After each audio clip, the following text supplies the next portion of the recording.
Leadership. Today I want to talk about some perspectives on the prior topic, which was change your words and you change your actions. And I'll share some stories to give some analogy so that you can practice it on your own creative ways. Because I've always believed that if you learn the art of things, then you can be creative with alternative events or situations, right? And I think that's where the quote comes from with Bruce Lee. He goes, learn one thing, learn 1,000 things. You learn one thing, you can apply to 1,000 other things. So something I've done for myself, because I understood the power of the words we use. And we know that the leadership starts from within us. So it's how we train ourselves first before we train others, or how we lead ourselves first before we lead others, right? And something that I've decided to do for myself over the last several years was change the verbiage of the action words that make up my day-to-day routine. For instance, I think a terminology that's very dogma in this world is work. I'm going to go to work. I'm going to go to work. I go to work. I'm going to work. You know, it's always like I got work. I'm going to work. I have work. It's like that word is such a old. That vocabulary is such a old. It's meaningless now. There's no meaning to it. There's no spirit behind it. There's no purpose behind it.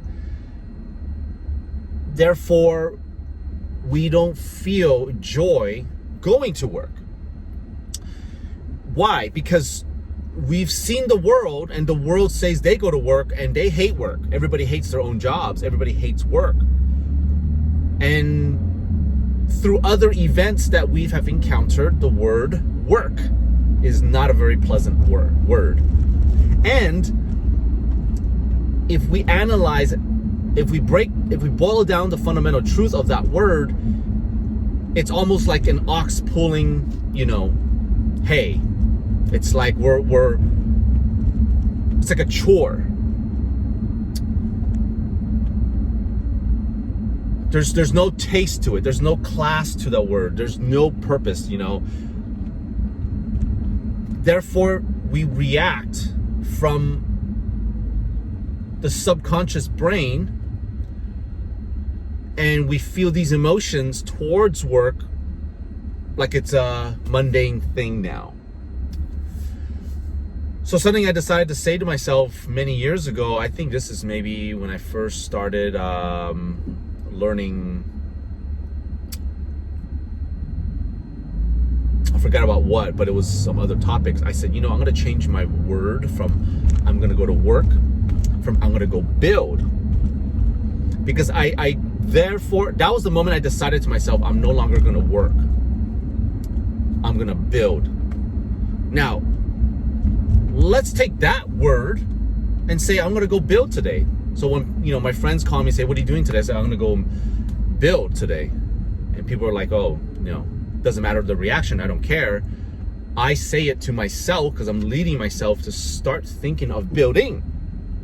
Because if you break down the fundamental truth of that word, you start to trigger other neurons of how am I going to build today? What am I going to build today? What am I building the last year, 2 years, 3 years, 8 years? And what am I building for the next 5 years, 10 years, 20 years, and 100 years, and 200 years when I'm not here? How can I build something that can last, outlive me, right? So now you're really triggering a different set of memories, a different set of subconscious events, memories, and it challenges us now to think on a different neural pathway.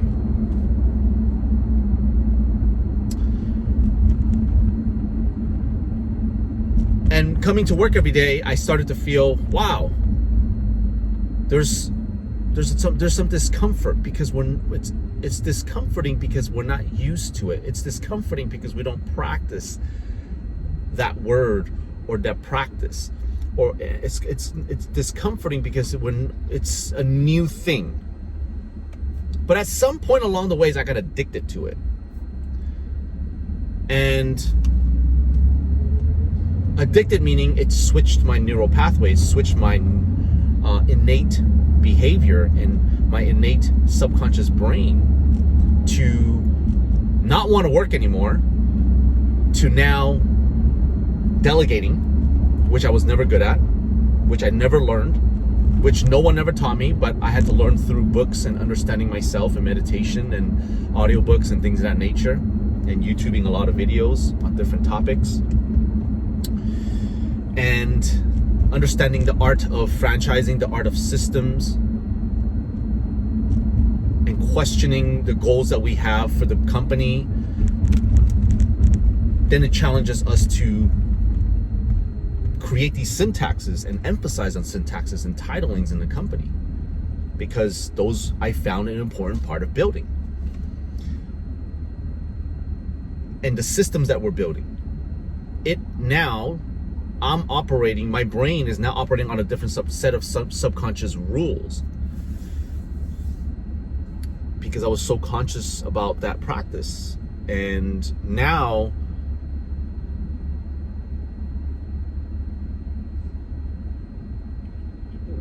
because changing those words, your brain naturally starts to access other neurons in your brain. Another quick story. I had a friend who was saying, I'm a great salesman. I'm a this and this and that. He kept calling himself, I'm good at sales. I'm good at sales. I'm good at sales. And he's like, but, right? There's always the but. So when we catch the but part, that's the part we should stop. We should be aware that we're saying that, and we should stop ourselves and ask ourselves, but what? But why? Where's this limiting belief coming from? Where's this limiting belief, meaning the past paradigm of who taught me this? And I said, if you call yourself, I'm going to go help someone today, because he was so genuine. He's like, my prices are good and this and that. I don't know why people aren't buying. And I'm a good salesman. I've done sales my whole life. And I'm like, wait a minute. I don't want to say their name. And I said, why don't you change your word from I'm a good salesman to I'm a good helper? I'm going to go help people today. I'm going to go help other businesses make more money. I'm going to go help businesses triple down, quadruple down, and make more money. Because once you change that, now your body language changes.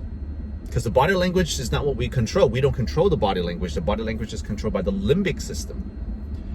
Limbic system is something we don't have very much control of unless you're truly 100% focused on your own body language, which is like, I'm going to keep my hands down, right? And it doesn't happen that way. So he called me about, I think like 2 months later. I don't remember how many months or how many weeks after, and he told me, he was like, this is interesting. He goes, just that little practice of telling myself every day, I'm going to go help somebody, I'm going to go help somebody, right? He felt it was causing him naturally to say things he's never said before and to do things he's never done before. Because the brain believes what it hears and sees, right? So when you say it over and over and over, I'm a salesman, I'm a salesman, you start to neuron access, trigger those pathways, those events, those subconscious memories. And if you say, I'm a helper, I want to help people, now it opens up a different channel. Or you can call it chakras or channels, however you want to call it. Or neurons, right? They're all the same thing. It's just different subjects of terminology.